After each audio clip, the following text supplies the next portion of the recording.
tassa bhagavato arahato samma sambuddhassa.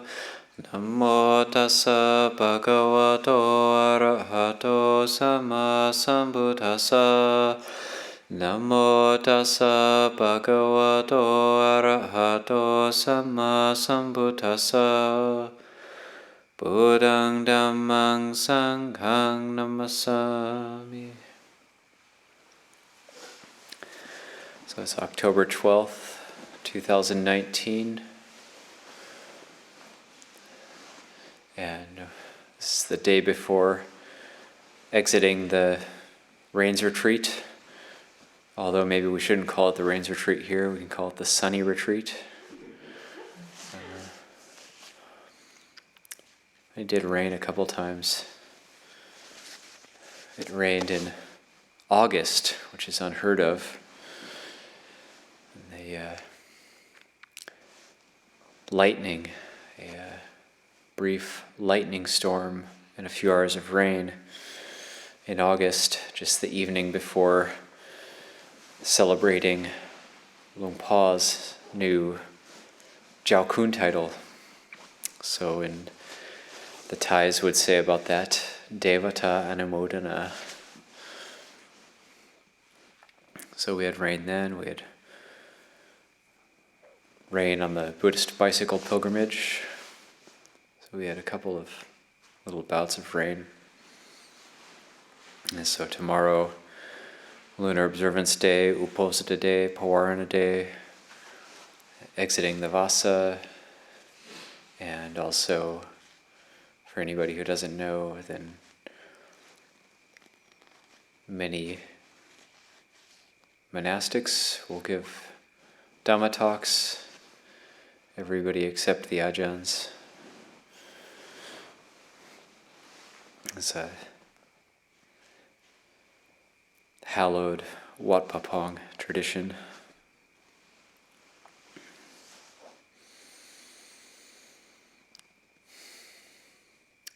And for some of us, today has been kind of a long day. It was the Upasika day. And for myself, trying to get a number of work tasks and things tied up and finished off around the monastery. Myself and Tanajan Sek are going to be traveling to New Hampshire for the Jetavana Monastery, Katina. And then we'll be parting ways, and he'll come back, and I'll continue on to Tisarana in Canada. Unfortunately, he can't come with me because of a visa anomaly. He got his visa extended, but can't leave the country, is one of the stipulations of it. And then come back, and we'll have the Katina here on November 3rd.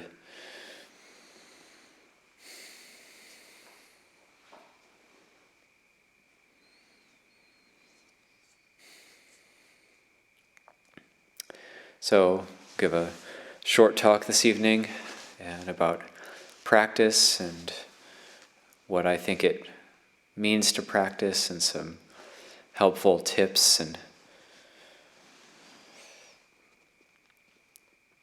ways of thinking about practice and trying to develop faith.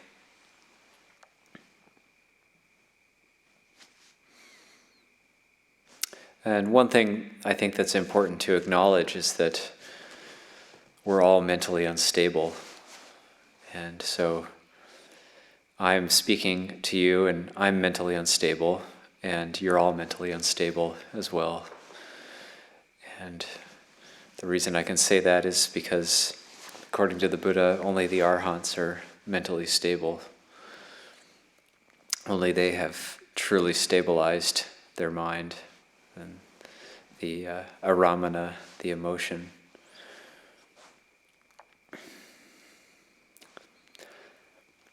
And I can specifically speak to what happens in the monastery because that's my experience. So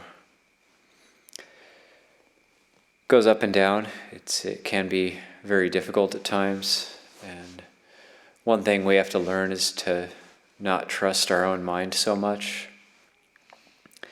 And we don't even really have to think about enlightenment or liberation. That just seems too remote, too far off. So we don't really have to think about like getting enlightened or getting liberated, but it's more about just becoming true people. It's almost like regaining our humanity. And how do we do that? And that comes from the sila, the virtue, and then stabilizing the sila, internalizing it until it becomes part of our character. And when it's part of our character, then we have a ground to stand on. When we have ground to stand on, then we can actually go somewhere. So when we have the sila, when we have the virtue and the precepts, and we see the reason for the precepts, we don't just follow them because somebody told us to, or we're afraid a senior monk's going to criticize us if we don't keep them. We actually keep them because we see the benefit of keeping them, and it gives us a ground to stand on. And it's good to contemplate and think about the precepts, think about the virtue and its meaning. And when we have a ground to stand on, then we can actually go somewhere. And when the sila becomes internalized, becomes a part of our character, then we have a shot at doing a little bit more than just scratching the surface of the practice, just scratching the surface of the Buddha Dhamma. When I say just scratching the surface, I mean usually that's what most of us do. We might study a bit and feel inspired and practice a little bit, practice for a week, a month, get discouraged. We might start with a good experience and then we practice longer because of that good experience, and then we get discouraged because then we find we're up against the obstructions of the mind, the moods that arise, and we want to get peaceful, we want to have peace and happiness and joy and well-being. And then the Buddha says, well, you have to follow the path to have those things. And then it's easy to get discouraged because, especially in America, we want quick results, instant results. We just want to click by and everything will be okay. It's just we just want a click of the mouse button and get enlightened, or get peace, get happiness, get jhana, get piti sukha. Fortunately, it's this slow slog of day after day practicing, and then if we don't practice consistently, then also these things don't deepen. What the Buddha called backsliding. So we have to practice each day consistently. That's why it's helpful to actually be in the monastery. So you don't even have to be a monastic. If you're a layperson coming to the monastery on a regular basis, that's giving consistency to your practice.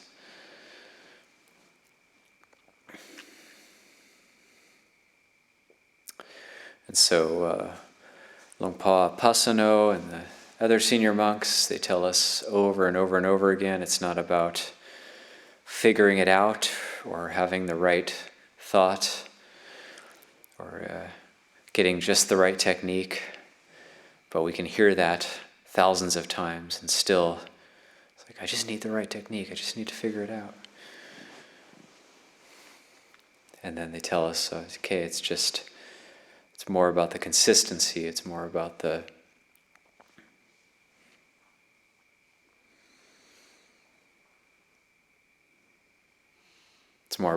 ripening the mind, deepening the practice day after day, little by little.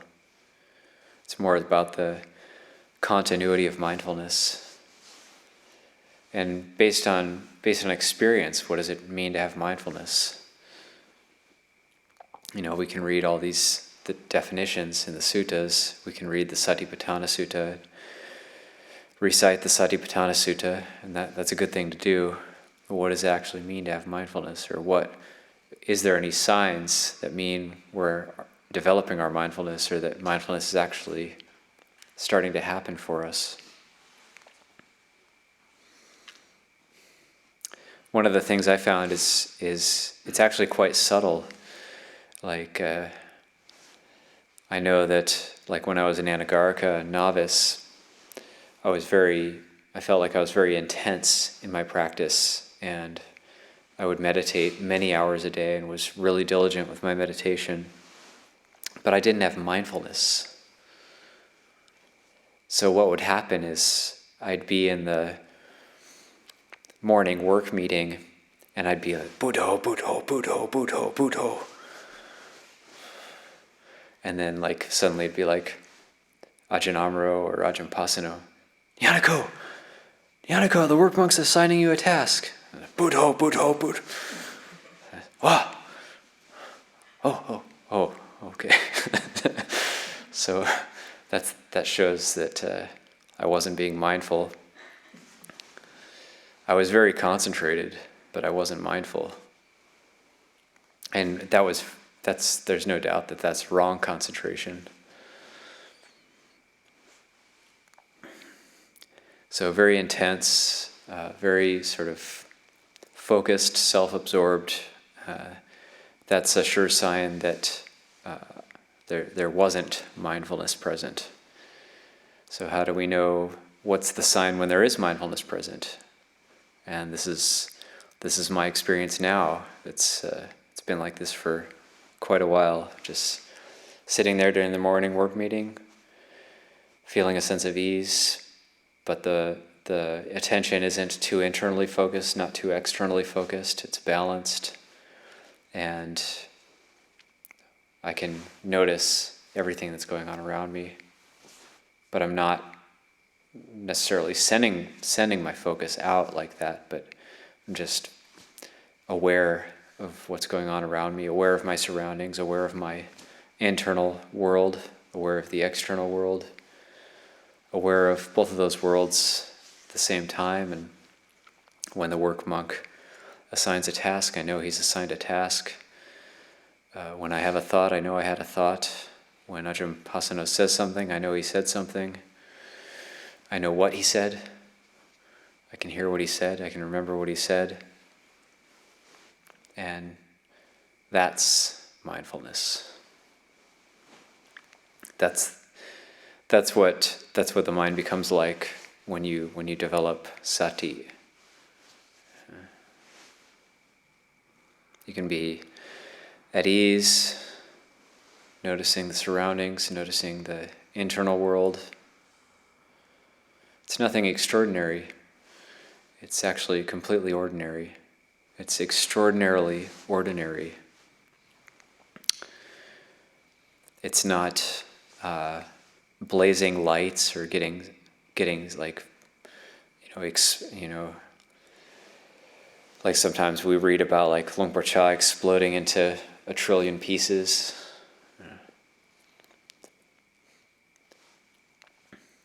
So we might want to recreate that experience. We might want to think, okay, I need to have that experience. I need to have that sotapanna experience. But also, if you read the accounts of other Krubajans, it's not the same for everybody. That's how it was for Luang Por Chah.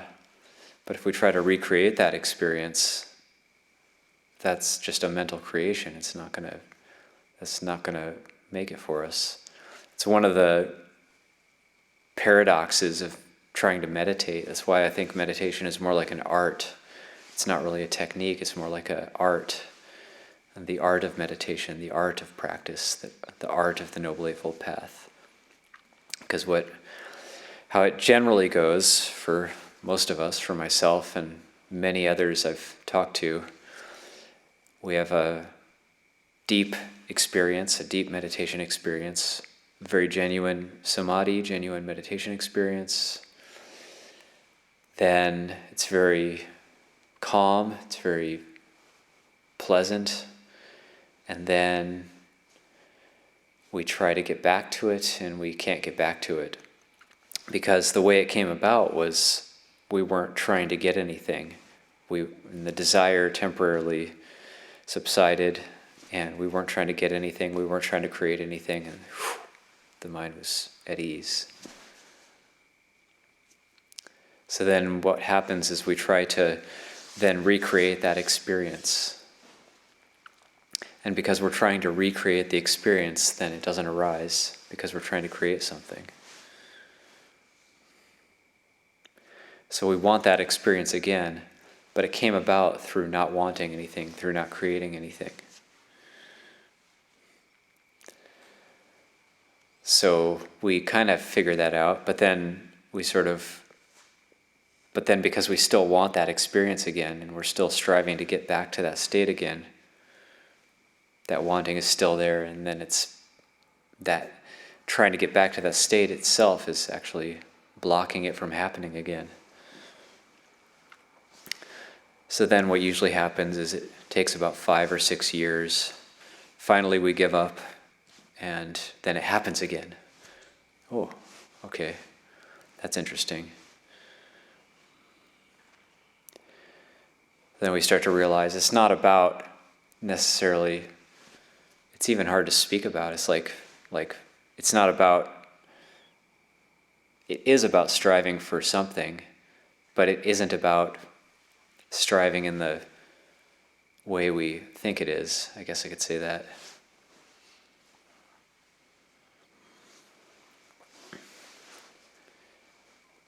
It's about the path. It's about practicing just for the sake of practice. It's about not even thinking about it, just practicing. We don't need to become anybody. We don't need to get anywhere. We just practice. It's something that I remember Longpa Liam saying. Like, at a certain point, he had this conundrum, and it was kind of the same thing. Like, why are we practicing? Why do we practice? And the answer came to his mind: we practice for the sake of the practice. And that's how he saw that. That's how you have to actually hold the mind in the correct way. That's samadhi, that's right view, or the right angle to see things. So we do that, then we can be at ease, and we can be aware of ourselves, aware of our surroundings. So that's mindfulness practice. Then it'll deepen on its own. It'll go at its own rate, based on our karma, based on our conditioning. It'll just go at its own rate, and we can just enjoy the process. We've got the sila, the virtue, the ground to stand on. And we just keep going. It's not to say the defilements or obstacles don't still arise, but with the mindfulness, it's more and more like, oh, okay, there's that again. And we stay the course, stay the course, stay the course.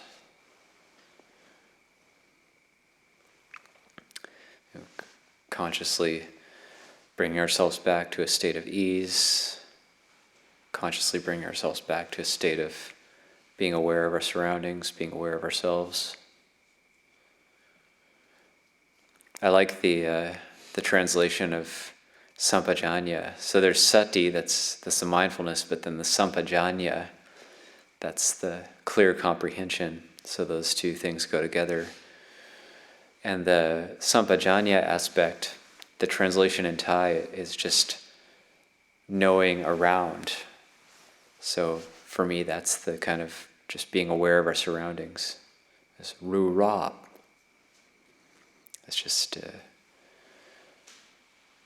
like a fullness of awareness.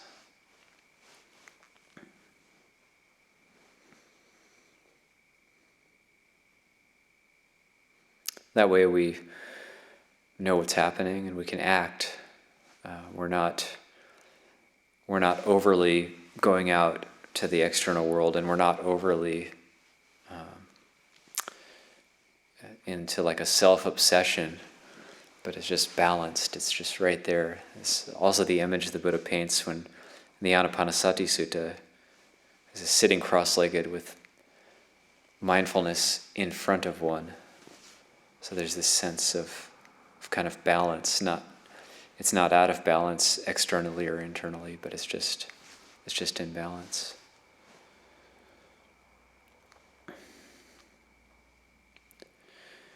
Hard to talk about these things, how the mind works. It's very subtle, actually.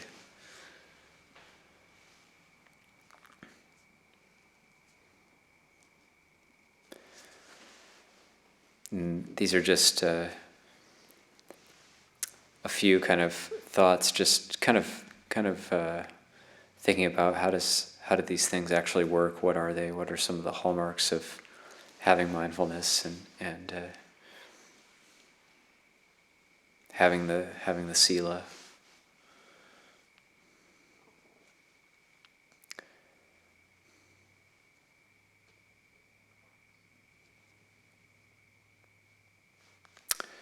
So I'll leave that as a short talk for this evening, and I hope everybody has good practice while they're staying here and gets a good rest. There's no morning puja tomorrow because it's the Uposatha day.